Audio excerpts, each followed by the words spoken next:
This lecture is going to cover the political changes during the Industrial Revolution, and you're going to see that the economic and political changes kind of bleed over into each other because they're so related, and will describe a lot of governments in the futures like capitalist democracies or authoritarian communist dictatorships. So they're very, very related. As for vocab, there's only 3 words for this one, but all 3 of them are very, very important and could trip you up on tests or quizzes. First is the free market, and the free market is what capitalism uses. This is just the natural supply and demand that kind of runs capitalist societies, where goods are sold and bought based on demand of people wanting them and the supply of the goods available. And that's going to determine the price and the scarcity of resources. Means of production can be the most confusing thing. This is mostly going to be when we're talking about communism and socialism. The means of production are the farms, the factories, the railways, the things that make the things we need to survive. It's how society runs. So it's the resources in society that make life possible. And that's going to be the main disagreement between the communists and the capitalists over, do people own the means of production, as in like the government owning them, or is it private individuals? Proletariat is just the working class. We're only going to refer to the working class as the proletariat when we talk about socialism.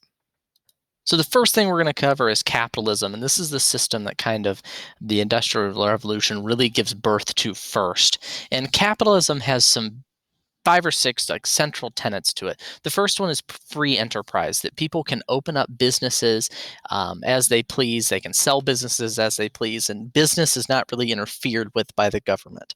Private property is one of the most important tenets of it, that when people buy a piece of land, that is their land. They own what is on it.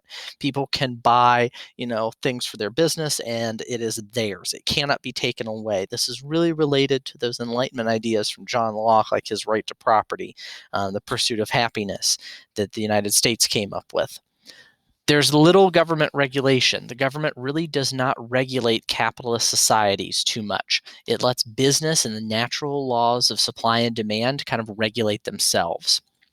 Businesses also operate for a profit. In capitalism, the whole point of opening a business is to make as much money as possible, and that's the whole reason for the protection of private property and the little government regulation. And then finally is competition. The idea in capitalism is that companies compete against each other for customers. That drives prices down because companies want to be the cheapest, and it drives quality up because companies want to provide a good profit or a good product, so customers will buy that product and they can make as much money as possible. Adam Smith is really the first supporter and kind of the founder of capitalism in his book, The Wealth of Nations. And his idea is that the free market helps everybody. So by having capitalism in your country, people are able to start businesses, prices will go down because everybody will be competing against each other to sell as much as they can. And he's very laissez-faire about this. He's very government hands-off.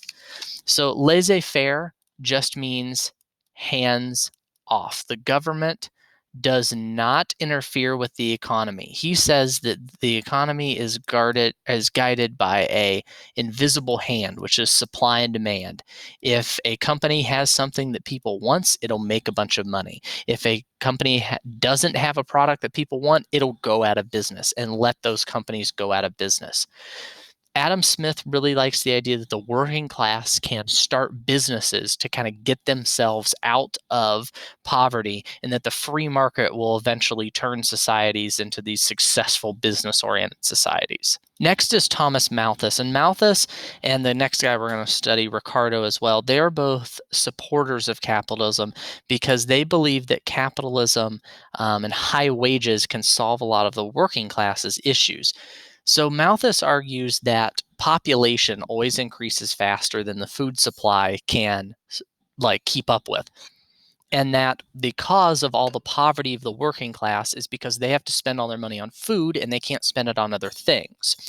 His idea is that there needs to be birth control and population control so that wages stay high. And remember, capitalism is based on buying and selling things. So if wages stay high, people can buy and sell things, it grows the economy.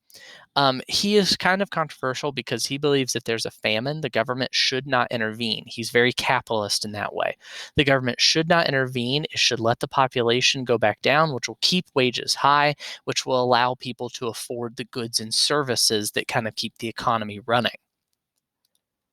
David Ricardo kind of furthers his ideas and comes up with what's called the iron law of wages. He says that when people have high wages, they have more children because they can afford it. Those children eventually grow up to be workers who then add to the supply of labor in a nation. And then that causes wages to go down because companies will have more workers to pick from and they won't have to offer as high wages. And it kind of starts this whole cycle where then those people don't have children. It causes eventually a shortage of workers, which causes wages to rise again. He is like Malthus, and then he says there should be population control to again keep those wages high so that people have the money to buy things and keep the economy running. Utilitarians are kind of capitalists. They're like in the middle. They believe that the government should do what's best for everybody. They're generally laissez faire. They say that the government should leave business alone as long as business isn't kind of hurting the community. So if someone wants to open up a nuclear power plant, they're allowed to do that. In fact, it's helping the community. The utilitarians would like that. They would say it's providing jobs and electricity, and it's making the community more successful. But if that person suddenly decides to put their nuclear waste next to a playground, the utilitarians would say that is now harming the community, so they will make a law so that cannot happen. I put this cartoon like the moral dilemma up here in the top. The utilitarians, when faced with this, would say it's better to save the 5 people than the 1 person, even if this 1 person is like, the best person. Like if this is a like mother of 2 and this is a bunch of thieves, utilitarians would say still save the 5 because you're saving 5 people instead of 1. They look at everything very, very practically. The next major system is socialism, and socialism is going to be pretty much directly opposed to capitalism. They don't really get along with each other. So the central idea of socialism is that the state, so the government, owns the means of production. So the kind of by extension, the people own the means of production and control them. This allows them to redistribute goods and services so that everybody can have some of them. While capitalists kind of agreed and believe that there's going to continue to be social classes, the socialists want to make those social classes more fair. So by having the government own the means of production, they can distribute goods to everybody and make sure everybody gets their fair share. They believe in the redistribution of wealth, taxing the wealthy and the middle class, and then giving some of that wealth to the working class and the poor. They're going to do this through huge social programs like schools, spending on healthcare, food programs, job training programs. It's not always direct like cash payments. And finally, the government heavily regulates the economy. The government tells companies what they have to pay their workers, how many hours, where their workers can work, can they put a factory here. They believe that the upper classes take advantage of the lower classes, so the government has to look out for those lower classes. Some of their supporters were the utopian socialists. These were the original socialists, and they believed that all human conflict was caused by kind of the competition for wanting to get more in resources. And if you took that away, it would cause people to get along a lot better. So they tried to make these communities, if you look at the picture here, where everybody would live and work and share everything. Child responsibilities, food would be cooked communally, work would be done communally, and it would all be based on what your skills were. While most of the utopian socialists failed, a lot of them then got involved in the labor movements with like strikes and labor unions and would lead to a lot of those labor reforms in the early 1900s. On the extreme end of socialism is our communists. So all communists are going to be a socialist, but not all socialists are communists. They're the super extreme ones. The Communist Manifesto is written by Karl Marx and Friedrich Engels, and they say that economics is what drives all history, and that history is a struggle between the haves, which they're going to call the bourgeoisie, the people who have the wealth, and the have-nots, the proletariat, the people who don't have wealth. What they want to do is eliminate private property. They want everybody to be the same class. The state gives you everything you need, and the workers own all the means of production, so everybody is the same. This is going to be done through a violent overthrow of the bourgeoisie. They say someday the proletariat will realize that the bourgeoisie is oppressing them and taking advantage of them. The proletariat will then rise up, kill the bourgeoisie, and make the government fair and equal for everybody.